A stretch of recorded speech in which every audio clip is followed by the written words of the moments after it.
What's going on, Vegas Golden Knights fans?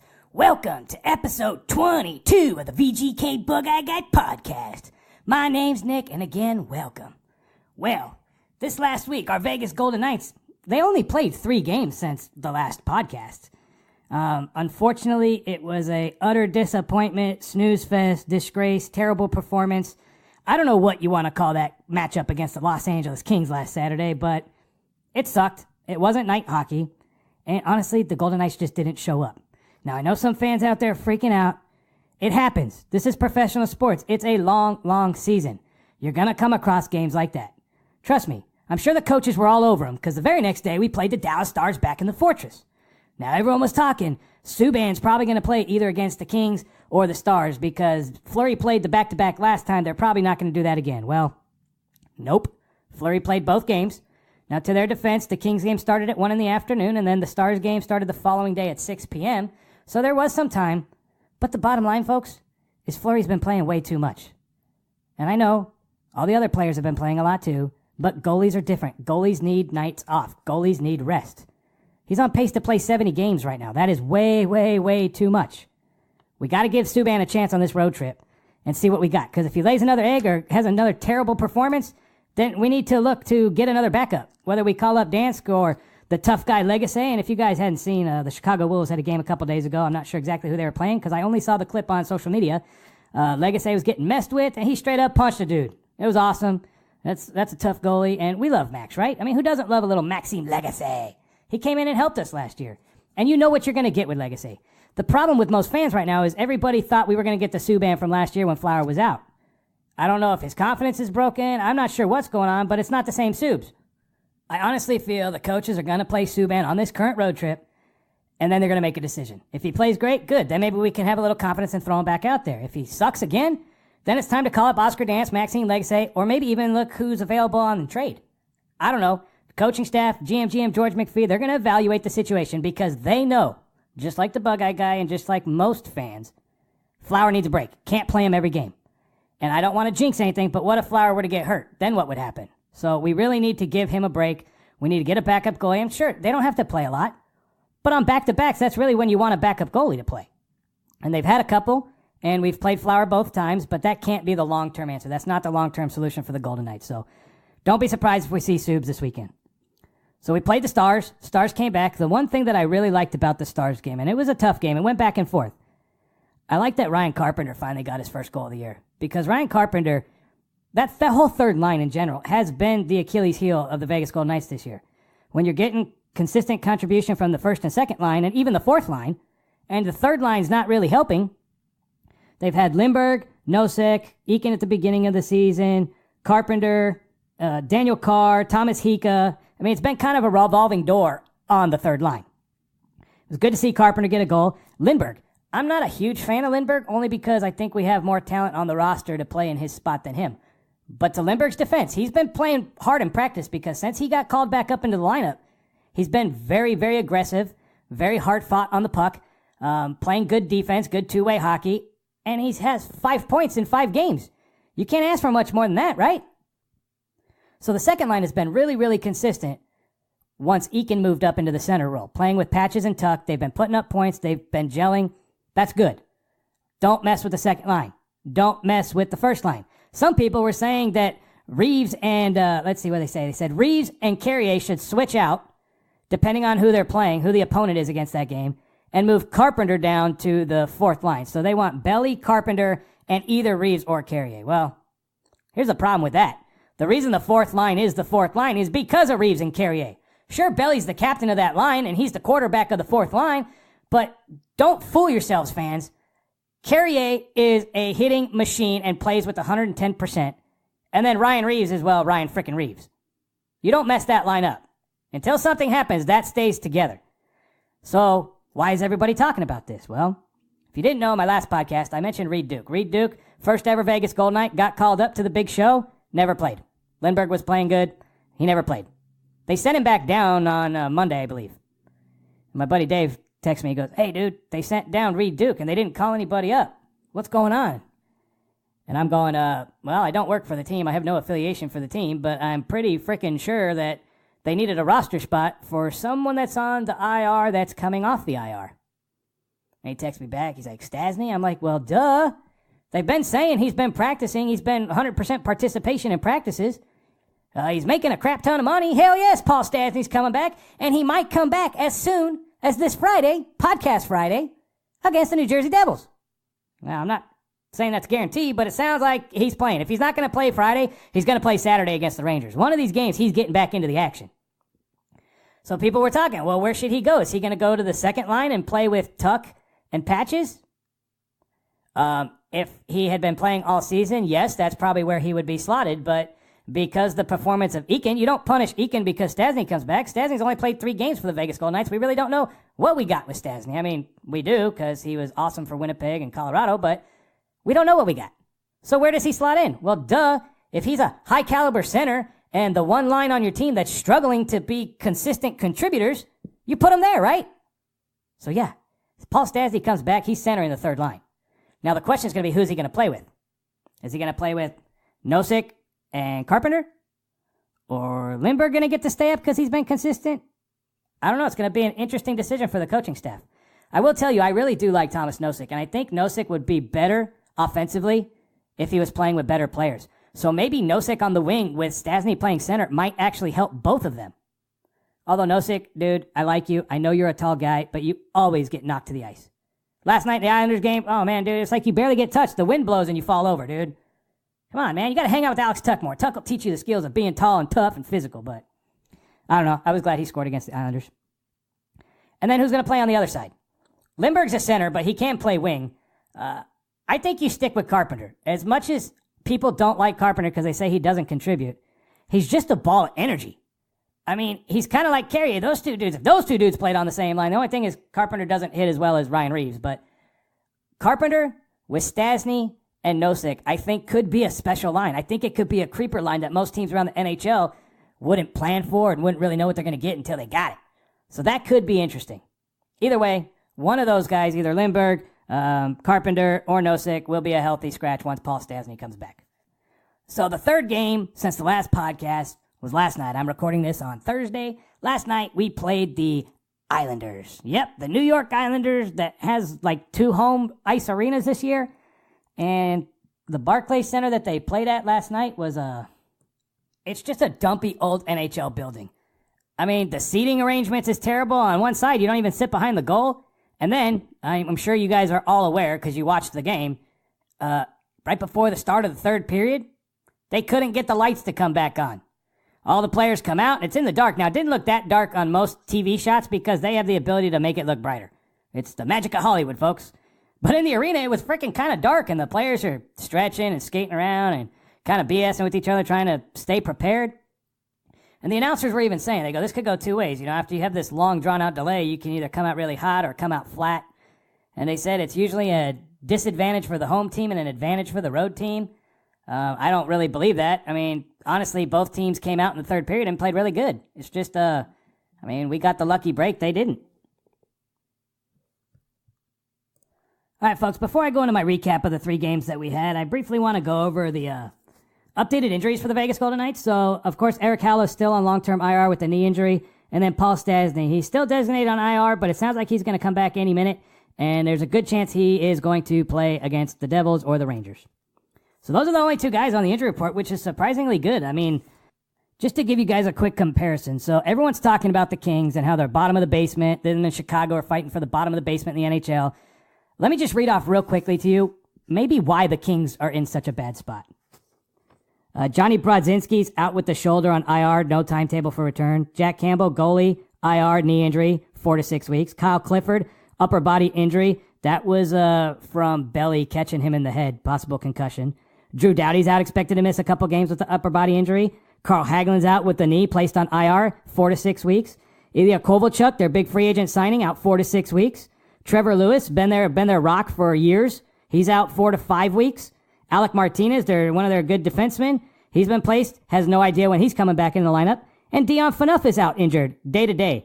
So 1, 2, 3 of their top 6 defensemen are injured. That's partially why they're having such a bad year. And then you go back to the Vegas and you got Halle and Stastny who's coming back. Injuries suck. Eventually, it's going to hit the Vegas Golden Knights. Maybe not this year, maybe not next year. The Kings, a couple years ago, Stanley Cup champions, pay a bunch of their players a lot of money. The players get older, don't produce as much. As they get older, what happens? It's inevitable. As you get older, you get hurt more, you get broken down. That's where they're at. That's why they're at the bottom of the barrel for the NHL. And yes, they did beat us in one game, but who cares? So what? It's a throwaway game. So we lost the 2 points. We'll make it up when we play them next weekend in the Fortress. So a quick highlight of the Vegas Golden Knights stats through episode 22 of the podcast. Johnny Marchessault, 12 goals, 12 assists. Wild Bill, 11 goals, 13 assists. Alex Tuck, 10 goals, 12 assists. Riley Smith, 6 goals, 16 assists. And you're going, Bug Eye Guy, we don't give a shit about these stats. And I'm going, look, folks, Cody Eakin's got 11 goals and 8 assists. Isn't that crazy? Or what about newcomer Max Pacioretty, 10 goals, 8 assists? Shea Theodore, he's a freaking defenseman. He's got 18 points. You kidding me? What about this one? Ryan Reeves, 6 goals, 4 assists. Pierre-Edouard Bellemare, 4 goals, 4 assists. And William Carrier, 5 goals, 1 assist. I love the fourth line. And the reason I love the fourth line is after playing 33 games into the NHL 2018-2019 season, our Vegas Golden Knight, William Carrier, is still leading the league in hits. He has 166 hits to date. Second place in the whole NHL, Ryan Reeves. Ryan Reeves has played the same amount of games as Will Carrier. Ryan Reeves has 128 hits. William Carrier is averaging 5 hits a game. Just for shits and giggles for you folks, Cedric Paquette from Tampa Bay is in third place with 114 hits, and Milan Lucic from Edmonton's in fourth place at 109 points. So Reeves has got a good lead on Paquette, and Carrier's got a ridiculous lead on his teammate, Ryan Reeves. So what does that mean, Reeves? You want to get shown up by Carrier, or do you need to throw some more hits to catch up? Honestly, both you guys keep doing what you're doing, because I know you're bugging the shit out of every team that we play, and that's a good thing, especially when you're going up against other teams' first-liners. That's really good when they get flustered by the fourth line of the Vegas Golden Knights, and they get back to the bench, and they go, some bitch Carrier hit me in the boards, and then out of the corner, Reeves comes and hit me too. What am I supposed to do, just get beat up by these two guys? And you know what the Bug Eye Guy said? It says, hell yeah. Fourth line, rock 'em, sock 'em, Bash Brothers, Brothers of Destruction. I don't care, they're freaking awesome. Ryan the Lion Reeves and William the Hitman Carrier. Hell yeah. That's cool that we're leading the league in that, because honestly, if you Google any NHL stats, other than Fleury's games played, Fleury's wins, and Fleury's shutouts, that's like all we lead the league in, and we're not even close in some of the other ones. Well, I guess we're a little close. Real quick, talking about the hits. So we have William Carrier and Ryan Reeves, number 1 and number 2 in the league, but believe it or not, the Vegas Golden Knights are the 15th team in the NHL for hits. What does that mean? Well, that means we average 21.5 hits a game, so 48.9%. So 21 hits a game. That's not that much hitting. Especially if you're getting like 8 to 10 hits from the fourth line. That means the fourth line's doing half the hitting for the whole team. And I know we're not a tough physical hitting team. I mean, well, that's bullshit. We're tough, we're physical, but hitting isn't part of our game. Our game's more the speed game. The speed and attack, not the rock 'em, sock 'em. I don't care. I still think it's cool that after 33 games, Vegas Golden Knights are in number 1 and number 2 in hits. That says something. And kudos to Coach Gallant for keeping them together. It's working, and you don't mess with it. All right, folks, let's dive into a couple of these games we had last week. I won't take too much of your time this week, especially on this game, because this Kings game was straight up garbage, man. It was not good. It was not what anybody expected. Hell, I was up early that morning posting stuff on the Bug Eye Guy page, and I was all excited because it had taken over 2 months before we got a game against the Kings. You got to realize, we swept the Kings in the first round of the playoffs last year. There was some bad blood and some bad juju going on in that series. Doughty taking a hit at Carrier, Doughty getting suspended, the drama about should he or should he not have been suspended. There's a history there. There's also a history that we swept them. So I was so looking forward to this game. And the Kings team that faced the Golden Knights was not the team I was expecting. I mean, I just told you a whole bunch of their injuries. And the Vegas Golden Knights had the opportunity to go down to LA. It's a 40-minute flight. Go down there, pick up 2 points against the worst team in the NHL, and come home. And they couldn't do it. They went down there, and they took the lead. I mean, we were winning 1-0. Oscar Lindbergh got a goal. It was his first goal of the season. I was like, okay, third line contributed, and both Nosek and Carpenter had an assist on the goal. And then they got one. And then the second period came around, and they got 2. And the Matt Luff goal, the power play goal, was I hate saying this. It was a beautiful pass from Brandon Lipstick Leipzig. It was a perfect pass. I mean, it's the power play. When you have it set up on the power play, it's hard to stop, and it was a perfect pass, and Matt Luff, their new guy, got a goal. And then Carter got a goal, which was a bullshit goal, but it was a goal, but it was our fault, deflection. It was bullshit. There's games that the Golden Knights will face throughout the season that are going to be like this, where no break goes your way, you get a little deflated, and that teeny little mistake ends up behind your net. Next thing you know, you lose the game 5-1. That's what happened here. I mean, there's no simple answer to this game other than they just didn't show up. I mean, they went down there and they laid an egg. I mean, it happens. At least we got a goal. At least we didn't get shut out. At least those guys didn't get donuts, right? Or whatever they give out down there, tacos or whatever it is. At least that didn't happen. But honestly, that game ended in the afternoon because it started so early. I'm like, whatever. This was stupid. Fine. Let's just come home. We got a back-to-back against the Dallas Stars, who the Dallas Stars were 8-2 coming into the Fortress against the Pacific Division. They had a good record against the Pacific. They're a good team. They're a tough physical team. They've got a lot of skill. They got a lot of snipers on that team, and they got good goaltending. And the Vegas Golden Knights came out, and it was like, we're still the Vegas Golden Knights that had won 8 of 9 at the time, and now it's 9 of 11. They're still the Vegas Golden Knights that beat Washington, that beat Chicago. Sure, they lost to LA, but they could compete against Dallas, right? I mean, Dallas is tough. Oh, hell yeah. Vegas came out, and immediately it was like, oh, I don't know who the hell we watched yesterday, but back here at the Fortress here in Section 217, I'm watching our Vegas Golden Knights, and it sure as hell looks like the Vegas Golden Knights.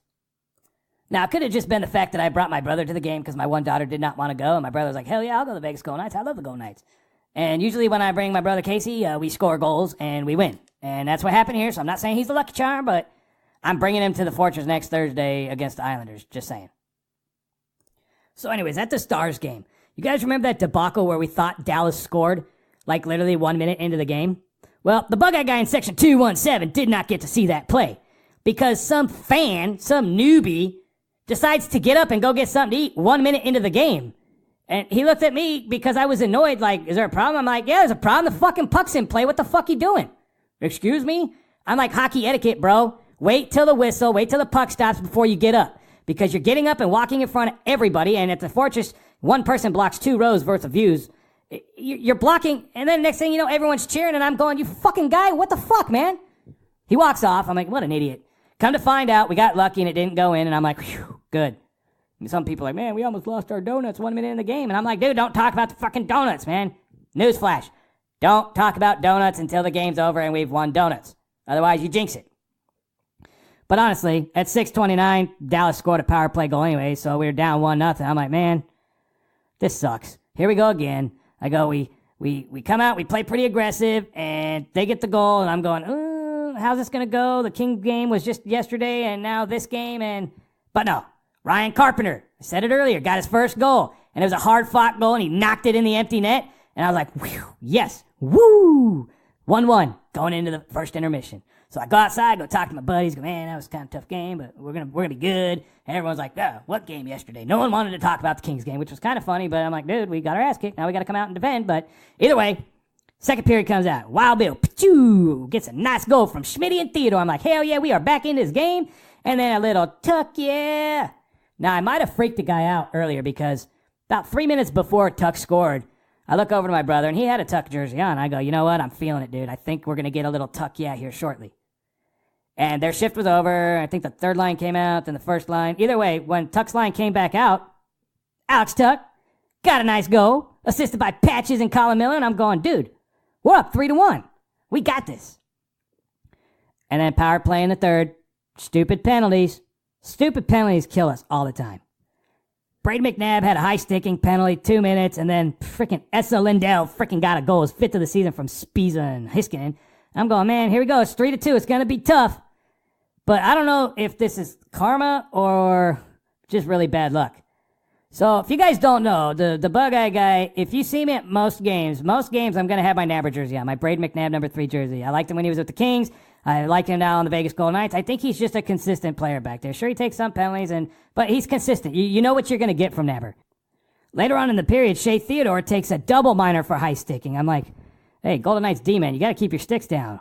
But the double minor, that's a 4-minute power play for the Dallas Stars. Towards the end of the game, I mean, this is the make or break. This could cost us the win. But our PK comes out strong, and we hold them off. And once we kill it, Then Dallas with 18:53 into the third period. Really, the game's almost over. 2 minute men on the ice. They take a freaking penalty. So now the Vegas Golden Knights are like, well, this is good. They end up pulling their goalie just to get back to 5-on-5 to try and tie it up. And at 19:32 in the third period, Riley Smith gets the goal. Empty netter. Power play goal, too. Those are the good ones. Those really pad the stats on the power play line. When you can get a power play goal shooting at a wide open net. That's cool. Colin Miller got the assist. And folks, real quick, Colin Miller. You guys might like Colin Miller. You might not like Colin Miller. Colin Miller is the new John Merrill. Colin Miller takes way too many stupid-ass penalties. Way too many penalties. And how many times when we're setting it up and we pass it back to the blue line does it just jump right over his stick? Like, Miller, if you know it's going to consistently bounce over your stick and go out of the zone, throw a skate out there. Throw a knee down there. Put your shin pad. Do something. Keep it in the zone, man. For every good play Colin Miller makes, there's like 2 or 3 stupid plays that piss off the Bug-Eye guy. And I know it pisses off you fans. And if I were to ever say anything like that on Twitter or Facebook, people would just light me up. Oh, Colin Miller's a good guy. Oh, Colin Miller's the best. Oh, it's Miller time. Oh, blah, blah, blah, blah. I don't give a shit, dude. I just keep it real. I love some of our players. I don't wish any harm on any Vegas Golden Knights players, but if they suck, I'm going to say they suck. And Colin Miller, he kind of sucks, dude. He needs to do better. Because, honestly, I would rather have Nick Hague or Eric Branstrom up from the AHL come up there, or White Cloud, or, I'd rather have one of those guys back there, because at least they're going to be consistent. I know Miller. I know why you guys like Miller. Because Miller has a rocket of a shot from the blue line. I get it. But if that's the case, I'd rather have Brad Hunt up there, because Brad Hunt has a rocket of a shot from the blue line also. I know he's a little bit smaller, but at this point, he's a good quarterback on the power play, and he keeps it in the zone. He doesn't take stupid penalties. Every defenseman's going to get caught. I get it. Especially when you go up against someone like Connor McDavid or Patrick Kane or Nathan McKinnon, Sidney Crosby. The list goes on and on of these very skilled offensive players that carry a lot of speed coming into the zone. D-men are going to get caught. They're going to get caught with hooking. They're going to get caught with slashing. They're going to get caught with holding. It happens. But it doesn't happen more consistent to a player than at the beginning of the season, John Merrill. And now it's been Colin Miller. And if you're thinking, Bug-Eye guy, that's bullshit. You just saying that. Well, John Merrill played 17 games and had 23 penalty minutes. McNabb's got 24 penalty minutes, and he's played 33 games. And let's go up here to Colin Miller. Where's Colin Miller? Oh, Colin Miller, 33 games, 22 penalty minutes. 22.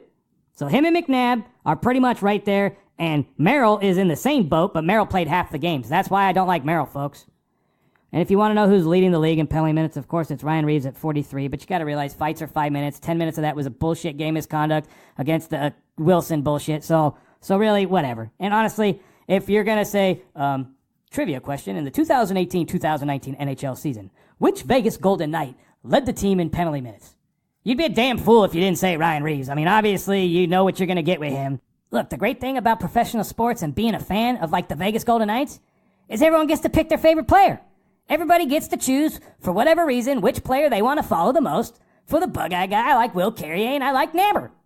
For some of you, you might like Colin Miller. That's fine. All I'm saying is Colin Miller, he needs to do better on the blue line. He needs to be more consistent. He needs to keep his ass out of the penalty box.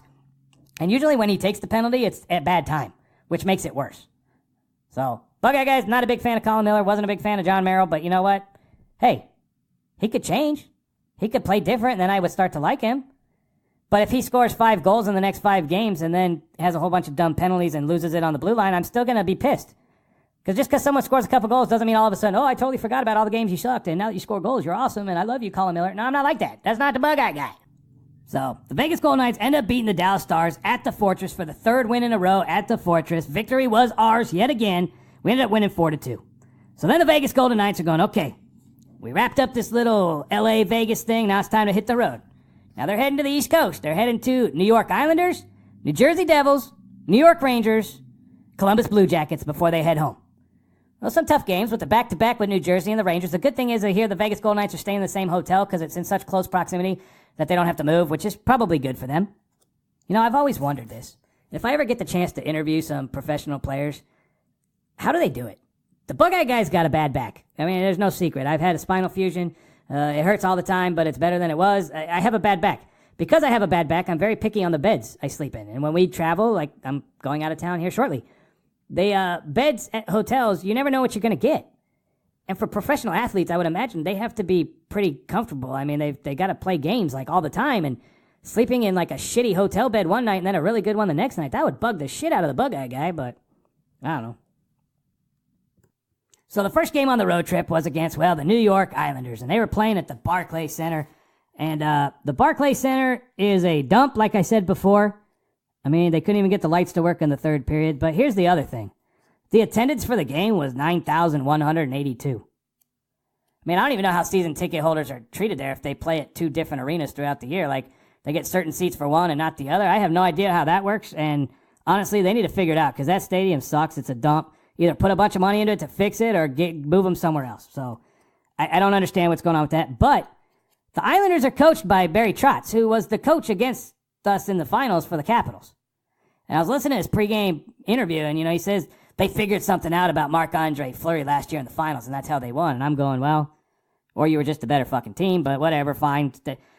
So what was it? Why didn't you tell the Islanders last night what the secret trick was? I mean, the first goal that got by Flower, he damn near had it. I mean, 5-hole, I get it. You guys got it, but that was a squeaker. That wasn't a rifle-skilled shot because you had some sort of tape on Flower. I don't know. I'm not a big Barry Trotz fan, but he is a good coach. He's won a lot of games in the NHL. And he's got the New York Islanders 14-12-4. They lost their captain in free agency to Toronto. John Tavares was the New York Islanders. And he bounced to go to his hometown team, and he bounced because the Islanders kind of suck. Their stadium sucks. Their ownership's questionable. The players, I don't know. Barry Trotz comes in. Now he's got Matthew Barzal, which is going to be a future All-Star. He's a good player. He won the Calder last year. He's Rookie of the Year. He was good, and he looked really, really good against the Vegas Golden Knights. But you know who looked really good last night? Marchie. In this game against the Islanders, Marchie was flying, dude. He was all over the place. Yes, he got a goal early in the game. It was a nice shot. But every shift he was out there, he was killing it, man. 100%. Just boom, boom, boom. I like that. I wish we could get consistent play like that out of all the Vegas Golden Knights, but I get it. It's a long season. It was like last night was Marchie's turn to kick ass and take names, and that's exactly what he did. Marchie got the power play goal 34 seconds into the game. I'm like, dude, this is kind of cool. And then they scored it up shortly after that. It wasn't even freaking 3 minutes later, they got a goal, and I'm going, okay, here we go. I'm thinking this could be a high-scoring evening at the Barclays Center on Long Island. But no, it was 1-1 after the first period. And then the second period, they got a goal. And this goal here was, it was from Pelech. And my problem with this goal is it was a bad change by the Vegas Golden Knights. Schmitty was coming out late. He skated straight across. He probably should have taken a better angle more towards the defensive side, but he missed the play. If he would have broken up the pass, and he was inches away from breaking up the pass, if he would have broken it up, it would have been a 2-on-1 the other way for the Vegas Golden Knights. Instead, it was a 3-on-2. It was a 3-on-1, turned into a 3-on-2. They dropped it back to the guy in trail, and he shot it. And Ryan Reeves, for whatever reason, got out of the way of the puck. Now, I know Ryan Reeves is a tough dude, and of course you don't want to take a puck to the face, but he could have knocked it down or something, and he kind of screened Flower a little bit, but in my opinion, he got out of the way in time for Flower to be able to track it down, and for whatever reason, neither one of them got it. It went in. They have a 2-1 lead, and I'm going, here we go again. But no. Wild Bill, William Karlsson, getting a second goal 2 games in a row. He gets a goal, and it's a snipe. Now, Marchessault's goal in the first period was a snipe glove side top. This time, Wild Bill shot it above the pad, below the glove. It was another snipe now, and Leonard was pissed. When it went in, he was like, you motherfuckers, the first shot, you get me up top, so now I know you guys are going to go top because you think I'm weak top and you go low. It's like the old Days of Thunder movie, I'm going to the outside. I know he's going to the outside because he always goes to the outside, and at the last second, he cranks the wheel left and says, nope, and he goes low and smashes him in the wall, and he wins the race. Same thing here. Leonard's going, man, you guys are in my head now. I don't know if you're shooting high or low, which is a good thing to have. Then we ended up going into the third period. It was tied 2-2.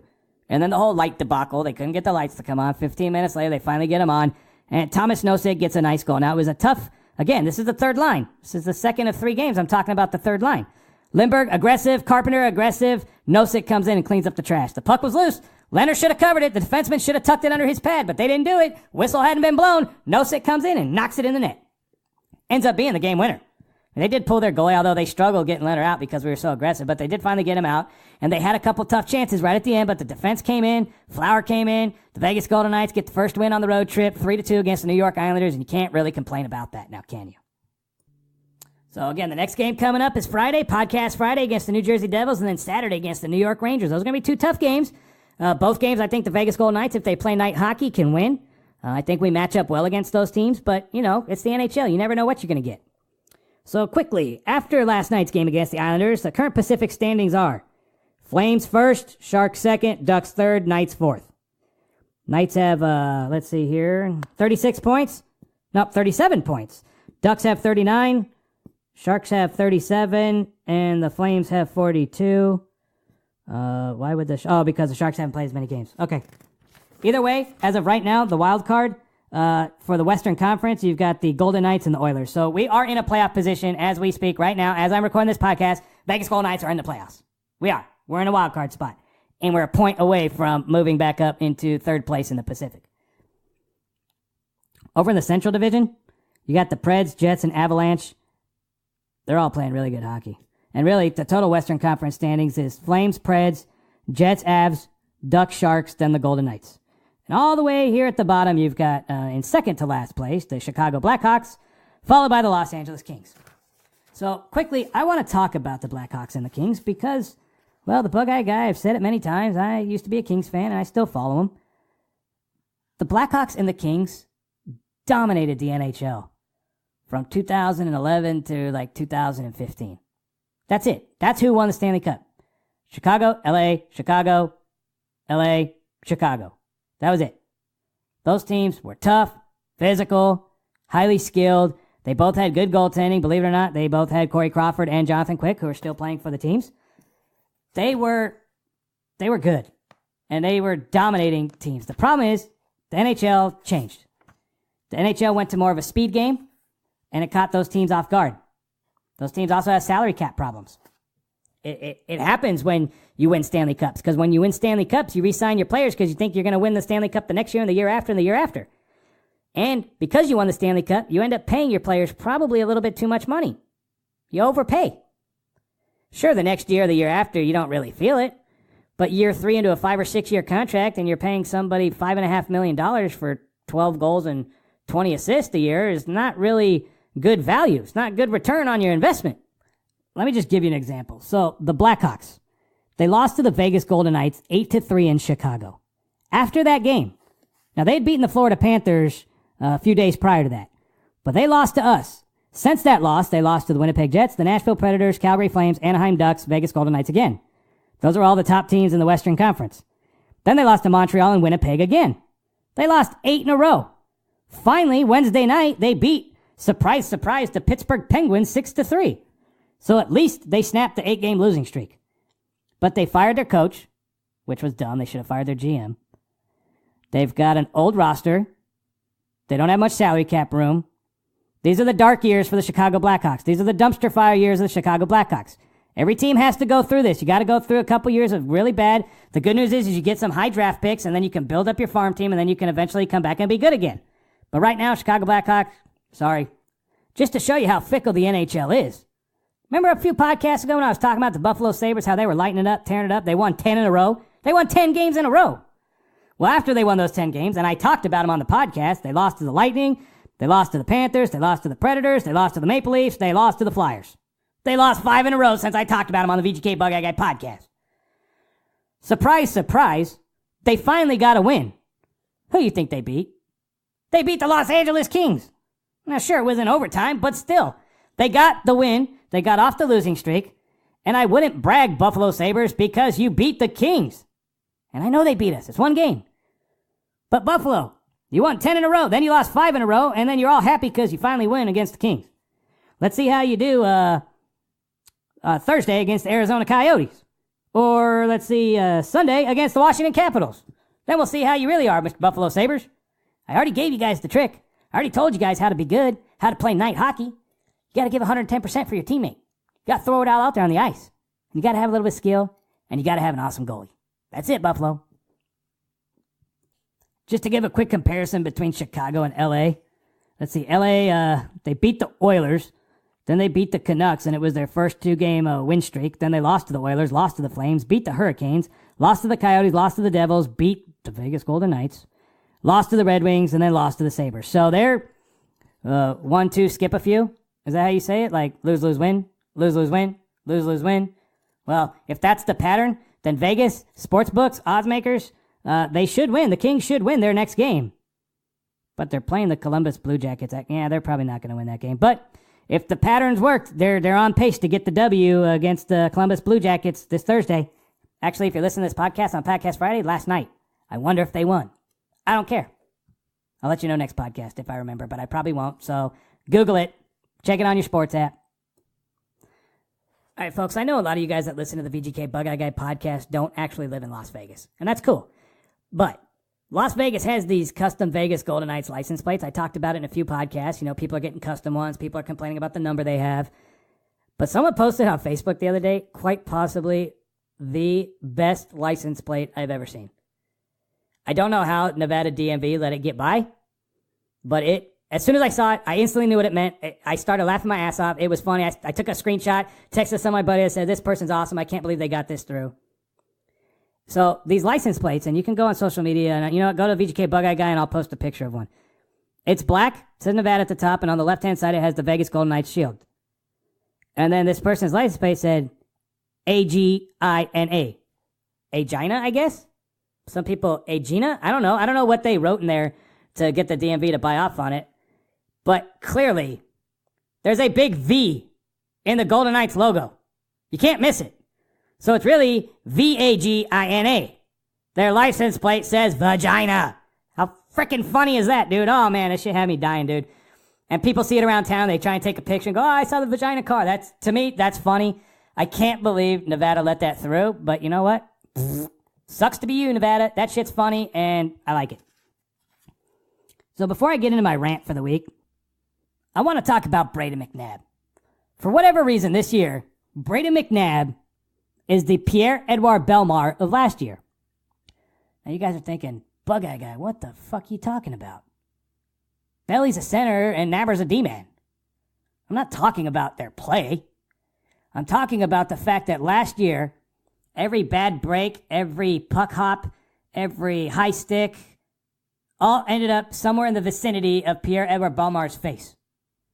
Man, how many games last year do you remember he had a black eye? And Belly's not a fighter. I mean, he did take that run against Kyle Clifford against the Kings game that I'm surprised he didn't get suspended on. I know he didn't have intent to do it. I know it was like two players just kind of out of position, kind of making contact, but it was contact to the head. I'm really shocked. I wasn't shocked that bitch-ass Wilson hit didn't result in a suspension for Reeves because that was not the same. But Belly's was kind of dirty, and it was unintentional dirty, but it was still dirty. But either way, last year, Belly always took the ice sticks, always got hit in the head, always had a black eye. It seems like this year, McNabb, his face is just a target. How many times has he got high sticked? Remember that one against, I don't know, was it Chicago or the Capitals? Man, it was like a straight shaft of the stick right across his face. It resulted in a double minor, which is good, but why is it always him? Hell, against the Islanders, I don't know if you saw it. Well, you saw the first one. He took a high stick right off the bat. That one was obvious. But then he gets on the bench, and there's a puck that shot to the bench, hits him right in the mouth. I'm like, dude, Nabber, you got some bad fucking luck. You need to go to the NHL and say, look, give me a cage for a week. Let me get this bad juju off, get my face shield on, because everything is coming to my face. I don't get it. I don't understand. It's like every team has that player. Every team has that superstar. Every team has that grinder. Every team has that tough guy. And every team has that dude that always gets hit, always gets, blown up. I don't get it. Unfortunately, it's my boy Nabber this year, and it kind of pisses me off because I really like him, and I don't want to see him get hurt. But Nabber's consistent. I know he's not an offensive defenseman, and we have Schmidt and Miller and Theodore for that. We don't need him. Englund's not an offensive defenseman. He's a lot like Nabber. Holden's a lot like Nabber. Holden kind of pushes it a little bit too. Look, Nabber's played 33 games. He's got no goals, but he's got 4 assists, 24 penalty minutes. He averages just under 20 minutes of ice time a game. That's pretty good. He's out there a lot, and he's out there a lot on the penalty kill. How many times have you seen Nosek with Belly, with Englund and McNabb killing the penalty? A lot. Or Carpenter, but a lot of times it's Englund and McNabb because they play sound defense. They're not flashy. They're not fancy. They're not going to break it in and juke out the other D-man and score goals. That's not what they do. They're going to clean up the trash and get it out of the zone. And that's why they play so much. I like Nabber. I hope this pattern doesn't continue, but obviously it's got to continue on someone, right? Getting all these stupid bad breaks. I think Belly's face needs a break, so I guess if it's Nabber, it's Nabber's turn, but it sucks. Hopefully he doesn't get hurt. And honestly, when he took that shaft across the face, and he came back in, dude. The guy got a double minor. He left the ice, got patched up real quick, and then played the last minute of the game, dude. That's freaking money, dude. I like Nabber. I don't like to see him get hurt, but I get it. This is a man's game. It's part of the game. All right, so quickly, let's go to my rant. My rant's going to be kind of short this week because, honestly, I got things to do, people to see, places to go. And there hasn't been any really good stories for me to rant about. Trust me, I'm going to have one next week. After my weekend, I'm going to be I'm going to be gone this weekend, and I guarantee you I'm going to have a rant about that next week. But in the meantime, do you guys like watching games on TV, in person, or on the radio? Now, I ask this because the Bug-Eyed Guy grew up with a father who really liked sports but listened to a lot of talk radio, a lot of baseball games on the radio, a lot of sporting events on the radio. And we had TVs, but it was just a radio thing, and that's one thing that I've picked up from him. I really enjoy listening to talk radio, sports radio, politics, whatever it is, NASCAR.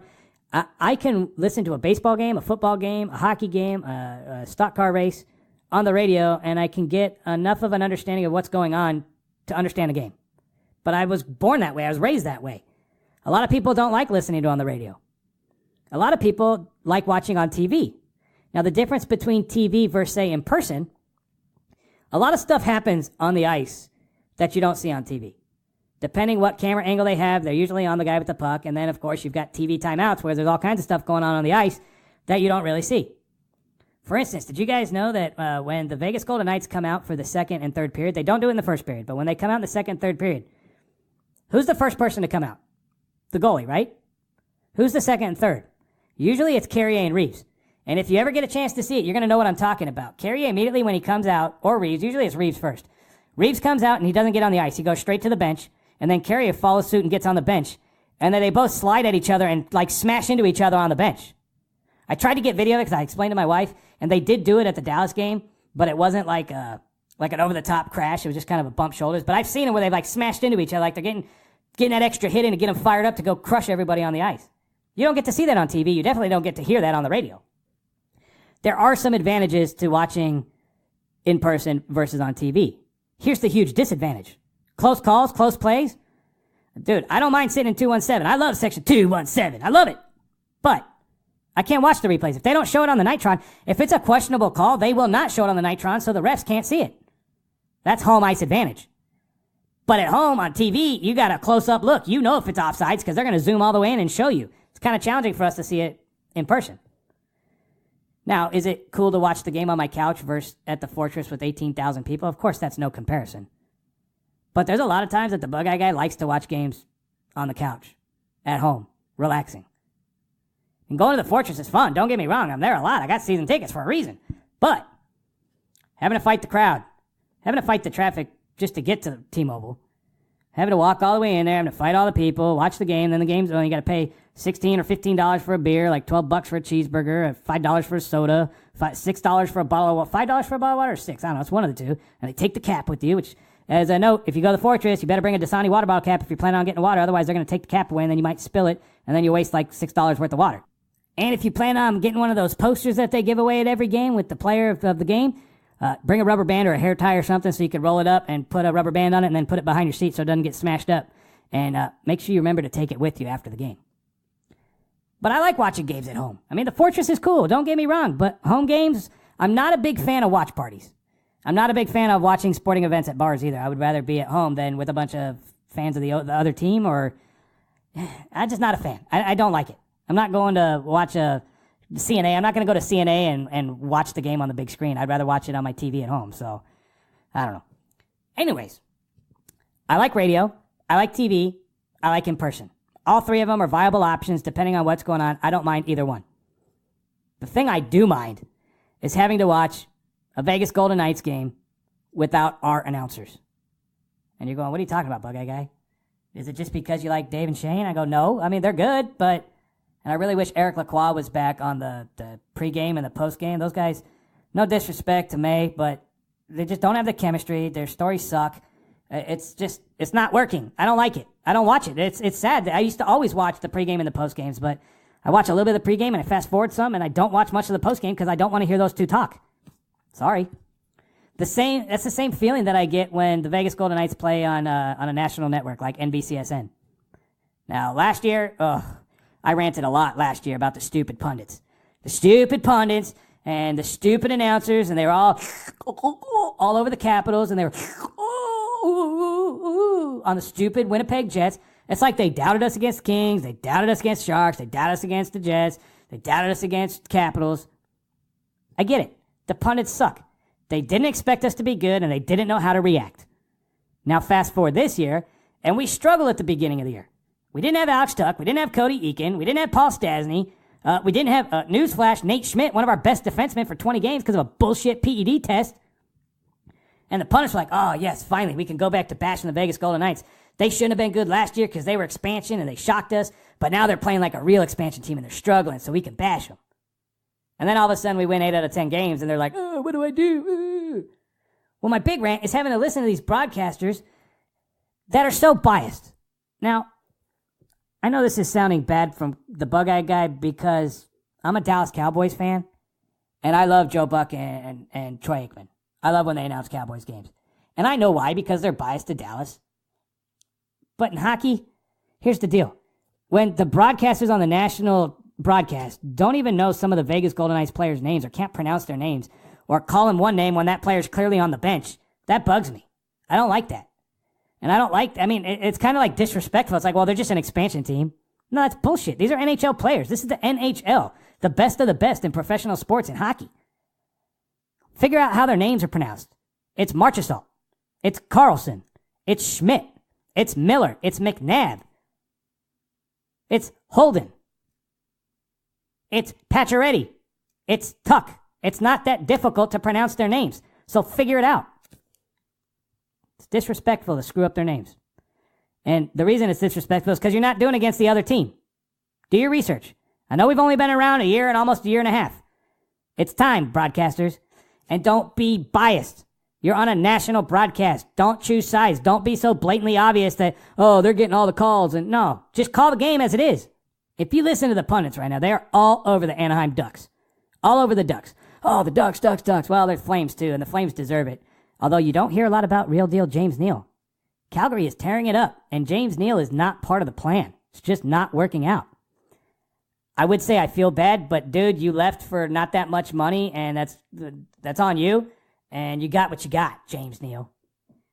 But the pundits are all over the Ducks. Now you got to realize, the Vegas Golden Knights have already played the Ducks twice.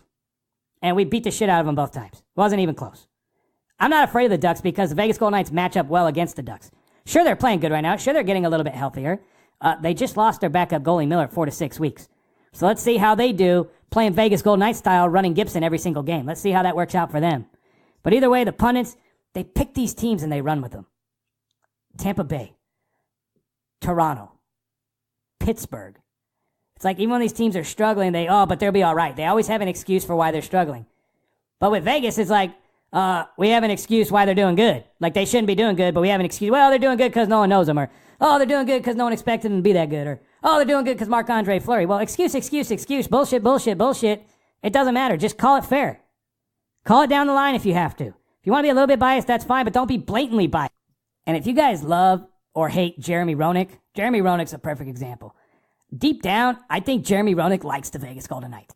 He was at a lot of the games last playoffs at the Fortress. And most of the time, he's pretty positive about Vegas. Now, sometimes he gets suckered in by some of his other pundit buddies and gets rope-a-doped into talking shit about the Vegas Golden Knights, but for the most part, he's okay. He's the exception, folks.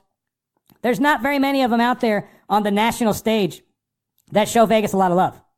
Even after we won the Western Conference Championship, and even after we're still in a playoff spot right now, they still are haters. They're still doubting the whole concept of the Vegas Golden Knights. Now, I saw an article come out a couple days ago. I can't believe they're already doing this. It's like a mock draft for the Seattle team.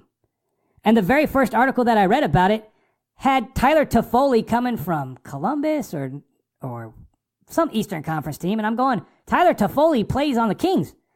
And this guy's article saying, well, the Kings are going to not re-sign him and he's going to sign over here and then he's going to get plucked from the expansion draft. I'm going, dude, were you like drunk or high and sitting around and going, dude, I'm going to think of like this expansion draft and what happens if this happens and that? Dude, it's like 3 fucking years away. This is ridiculous. Don't even put shit out there. I mean, it's all 100% who the fuck knows what's going to happen and who the fuck cares, really. But the Seattle team there's a lot of articles coming out about it because it is news. I mean, it is an expansion. It's kind of like how Vegas was. You know, everyone was all getting excited about Vegas. But I'm telling you right now, and I've said it in the past, it's not going to be the same as Vegas.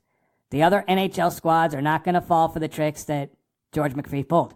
Now, he was within the rules, but he kind of duped some teams. And some GMs were scared and gave up a little too much to protect their players. That is not going to happen against Seattle. I personally am very curious to see what the Seattle team name is going to be. I'm sure we'll have to wait a while for that, and hopefully their name reveal is better than ours. I mean, ours was this big, grand hoorah, and they couldn't get anything to work. But bottom line, rant, broadcast, stupid pundits. I'm not a fan of the pundits. I mean, they are what they are. I'm all about people being negative. I can be negative on this podcast. I can talk crap about other teams. I mean, it's my freedom of speech, I guess. It's their freedom of speech. The problem is they're getting paid by these national, like NHL Network, NBCSN Sports. They're getting paid to not be biased, so don't be biased, but I don't know. As far as the radio is concerned, I love it. It's old technology, but it works. Having something like Sirius XM is really cool because you're able to listen to all the games wherever you're at. And if you think Sirius XM is too much money, let me tell you, you get it. Get like a 90-day trial, and then call and cancel and go, it sucks, I don't want it, it's too much money, and I guarantee you they will lower the price. I've had XM and then Sirius XM forever, really since I came back to the States from the military. I love it. I love the fact that I can listen to all sporting events. I can listen to all news networks, music, you name it, it's out there. I love it. It's on my phone. It's in my car. It's very easy to use. I like it. That being said, I'm not paying $20 a month for it. That's ridiculous.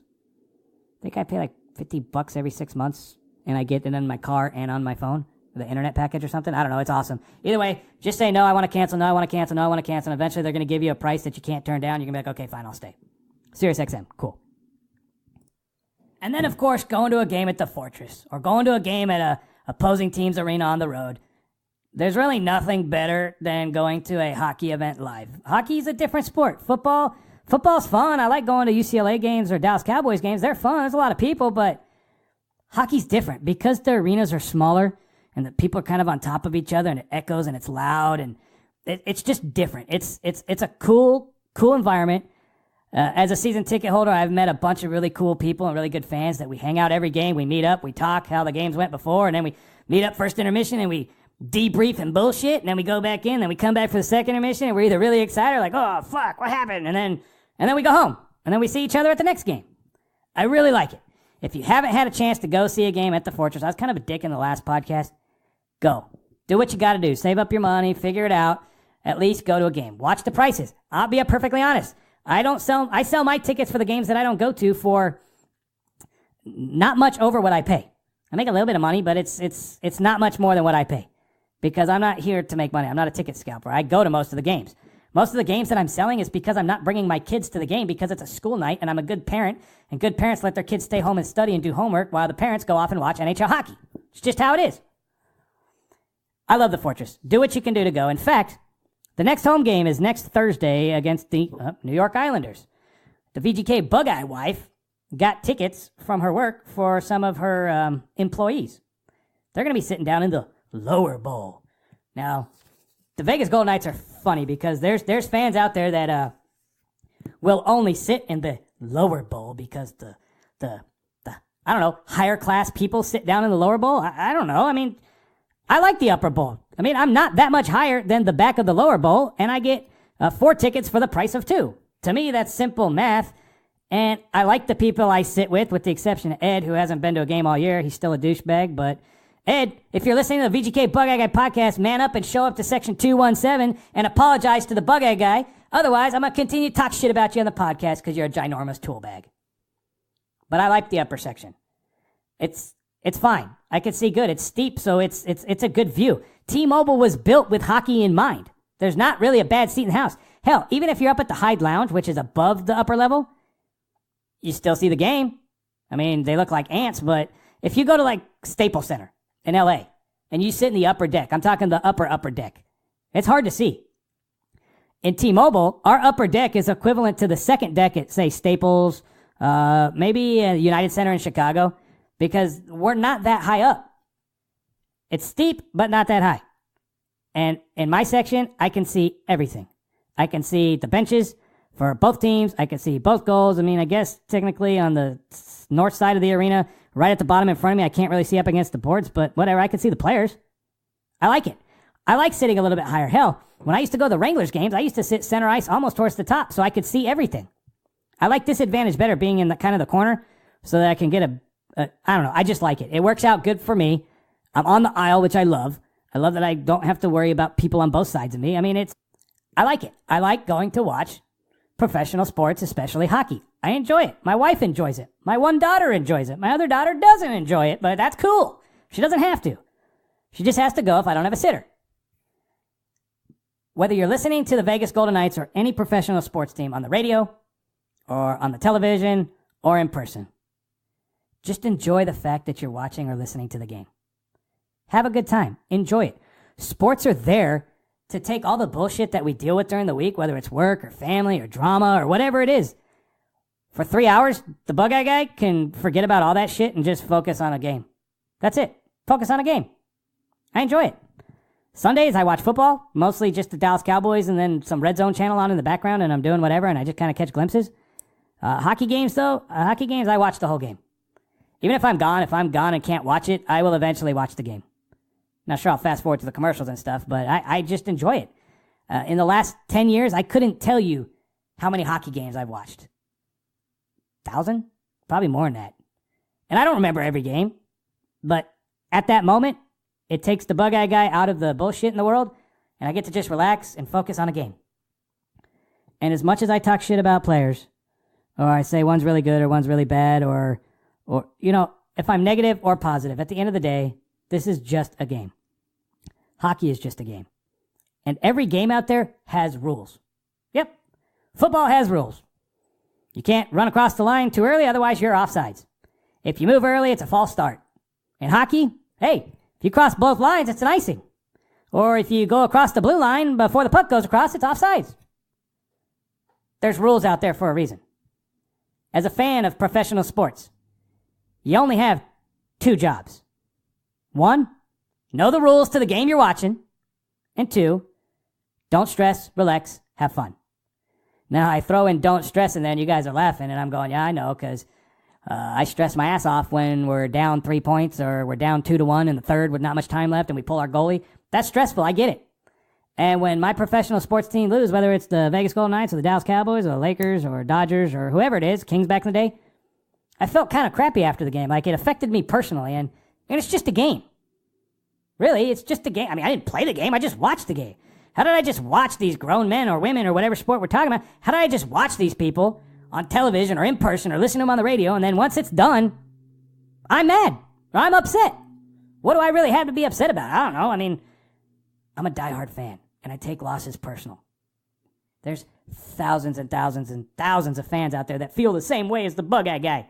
Hell, those people that paint their faces gold or wear all gold suits with gold faces or wear cheese heads in freaking Green Bay. I mean, those are real fans, dude. Those people, if you take it personal and get upset when they lose, that doesn't mean you're a better fan or a worse fan than others. It just means you're a fan. And everybody takes it a little bit differently. All right, folks, I'm going to wrap up this episode 22 of the VGK Bug-Eye Guy Podcast. I really do appreciate you guys tuning in. And like I say always, if you like this podcast, all I ask for you is to let one person know. If you let one person know, hey, this guy Nick, the Bug-Eye Guy, he talks a lot of shit. He talks some Vegas Golden Knights hockey. He's a really cool dude. You should check out his podcast. That's all I need. All I need, folks, is one person to tell another person, and hopefully that person tells another person, and eventually I'll have like 12 subscribers. All right, folks, thanks so much for tuning into episode 22 of the VGK Bug-Eye Guy Podcast. I really, really do appreciate it. We got a tough schedule coming up, but we can get through the Devils, we can get through the Rangers, we can get through Columbus, then we come back home. Who do we have coming back home? Let's look real quick. All right, so next Thursday, I talked about it. I'm bringing my brother and some boys to the Islanders game since the wife's going to be sitting down in the nice lower bowl section. Me and the boys are going to have a boys' night out up in the upper section. So we got the Islanders, then Saturday we've got the Montreal Canadiens coming. Maybe Patches can finally get a win against his old team. They lost up there in a close one. Maybe they can come down, visit Patches' new home, and we can get the W. Back-to-back, after that Canadiens game, Los Angeles Kings, game 2, this time in our house, Sunday, 23rd of December, right before Christmas Eve. That should be interesting. That should be fun. Then that Thursday, we got the Avalanche, and then we go back on the road to the Kings. Then we go back on the road on December 30th to Arizona. I'm going. The Bug-Eye Guy had such a good time the last time the Knights played the Arizona Coyotes. I told the wife, we're booking a room, we're buying tickets, we're going back. So if you guys want to go on the road, hang out with the Bug-Eye Guy. I'll be in Arizona for the 30th. Vegas Golden Knights, Arizona Coyotes. It'll be fun. It'll be exciting. So that's the schedule coming up. So next week, let's see here. I'll be doing the podcast next week, and we'll be talking about the Devils, the Rangers, the Blue Jackets, and the Islanders. Here we go, folks. Here's the deal. The podcast next week's going to be a late afternoon upload because the Golden Knights are playing Thursday night at 7 o'clock, and I'm not doing a podcast before that game, and I'm not doing a podcast when I get home from that game. So I will do the podcast on Friday, and I will upload sometime Friday afternoon, episode 23 of the podcast. All right, folks, thanks again so much for tuning in. If you have any questions or comments for the Bug-Eye Guy, I am available on Facebook, Instagram, Twitter, or you can head over to VGKbugeyeGuy.com and leave me a comment. Thanks so much. I'll talk to you guys next week. I love you. And as always, duh, Bug-Eye Guy, go Knights, go.